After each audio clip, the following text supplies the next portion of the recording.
بسم اللہ الرحمن الرحیم۔ شروع کرتا ہوں اللہ کے نام سے جو بڑا مہربان نہایت رحم والا ہے۔ ناظرین و سامعین، میری کہانی کا عنوان ہے وطن کی خاطر۔ دروازے پر دستک ہوئی تو فوجی ریاض کھانستے ہوئے چارپائی سے اٹھے اور دروازہ کھول دیا۔ باہر ان کا چھوٹا بیٹا ماجد کھڑا تھا۔ وہ اندر آ گیا۔ اس وقت سورج غروب ہو چکا تھا اور مغرب کی سرخی چھائی ہوئی تھی۔ بہاولپور کے پاس ایک گاؤں میں فوجی ریاض اپنی بیوی بچوں کے ساتھ رہتا تھا۔ وہ کچھ عرصے پہلے آرمی کی ملازمت سے ریٹائرڈ ہوا تھا۔ اس نے سب بچوں کی شادیاں کر دی تھیں۔ کچھ عرصے پہلے ماجد کی شادی ایک اچھے گھرانے میں کر دی، لیکن ماجد کوئی کام ڈھنگ سے نہیں کر رہا تھا۔ اسے فوجی ریاض نے گاؤں میں کریانہ کی دکان کھول دی تھی، لیکن وہ اس پر بھی سیریس ہو کر نہ بیٹھتا، جو کماتا خود ہی ہڑپ کر جاتا۔ بیوی کو بھی کچھ نہ دیتا۔ اب تو عنایا کی صورت میں اللہ تعالیٰ نے اسے بیٹی سے نواز دیا تھا۔ فوجی ریاض اور اس کی بیوی کشور سلطانہ اس کی طرف سے بہت پریشان رہتے۔ ماجد بہت جھگڑالو طبیعت کا مالک تھا، اس کی کسی سے نہ بنتی، جبکہ بڑا بیٹا ساجد بہت فرما بردار تھا، اپنا کماتا، جس سے اپنی بیوی بچوں کا خرچہ چلا رہا تھا۔ اس کے پاس اللہ کا دیا سب کچھ تھا۔ ماجد گھر میں آئے دن لڑ جھگڑ کر باہر آوارہ گردی کرتا رہتا۔ فوجی ریاض اور اس کی والدہ کشور سلطانہ نے کافی دفعہ اس کی چھترول کی، لیکن وہ پھر بھی باز نہ آیا۔ سب گھر والوں کو بے حد تنگ کیا ہوا تھا۔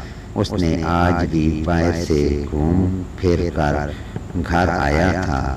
کھانا کھانے کے بعد فوجی ریاض نے اس سے کہا، بیٹے اب تم خود باپ بن گئے ہو، گھر کا خرچہ بہت مشکل سے چل رہا ہے، اس لیے سیریس ہو کر کوئی کام کر لو، ہم کب تک بیٹھے رہیں گے؟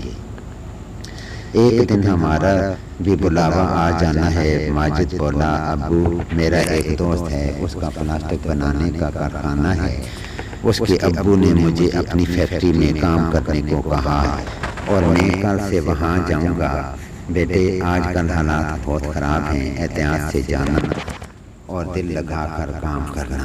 فوجی ریاض نے اس کو نصیحت کرتے ہوئے کہا، ٹھیک ہے ابو، ویسے بھی فیکٹری ہنگاموں والی جگہوں سے کافی دور ہے، وہاں کوئی خطرہ نہیں ہے۔ ماجد نے اپنے ابو کو مطمئن کرتے ہوئے کہا۔ اس طرح ماجد روز کام پر جانے لگا۔ اسے کام پر جاتے ہوئے چوتھا روز تھا۔ اس نے کہا، فیکٹری میں تنخواہ مار دی جاتی ہے، لیکن اس نے تیسرے روز رات کو فوجی ریاض کے ہاتھ میں 10,000 روپے رکھے تو وہ حیران ہو گیا۔ انہوں نے کہا کہ تمہیں 2 روز کی اتنی تنخواہ دے دی تو ماجد ٹال گیا۔ فوجی ریاض کے دل میں شک پیدا ہو گیا کہ ماجد کہیں برے لوگوں کے ساتھ تو نہیں شامل ہو گیا۔ ایک روز ماجد صبح سویرے کام پر چلا گیا۔ اس کی ماں اور بیوی گھر کے کام کاج میں مصروف ہو گئیں۔ ابھی 10 بجے تھے کہ ماجد لڑکھڑاتا ہوا گھر میں داخل ہوا اور چارپائی پر گر کر بے ہوش ہو گیا۔ اس کی ٹانگ پر گولی لگی تھی اور اس میں سے خون نکل رہا تھا۔ فوجی ریاض نے زخم پر پٹی باندھی تاکہ خون زیادہ نہ نکلے۔ پٹی باندھنے کے بعد فوجی ریاض نے اس کی بیوی سے کہا کہ اس کا خیال رکھو، میں ڈاکو لے کر آتا ہوں۔ لیکن ابھی وہ دروازے کے قریب ہی پہنچے تھے کہ زور سے دستک ہوئی۔ انہوں نے جلدی سے دروازہ کھولا۔ باہر 2 سپاہی اور ایک پولیس انسپکٹر کھڑے تھے۔ وہ انہیں دیکھ کر پریشان ہو گئے۔ انسپکٹر نے فوجی ریاض سے کہا، جناب ہم ایک دہشت گرد کی تلاش کر رہے ہیں، کوئی آدھا گھنٹہ قبل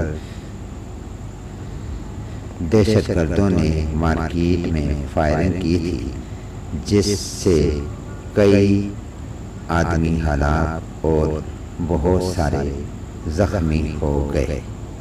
ہماری گشت پر معمور ٹیم ادھر سے گزر رہی تھی، دہشت گردوں نے ہمیں دیکھا تو فرار ہو گئے۔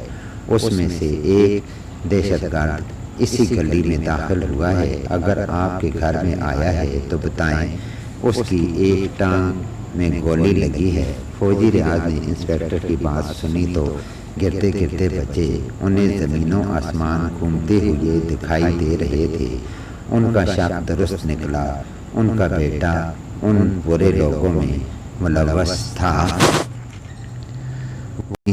کمائی کو حلال روزی سمجھ رہے تھے، انہوں نے تو خود لوگوں کی حفاظت کا پیشہ اپنایا تھا۔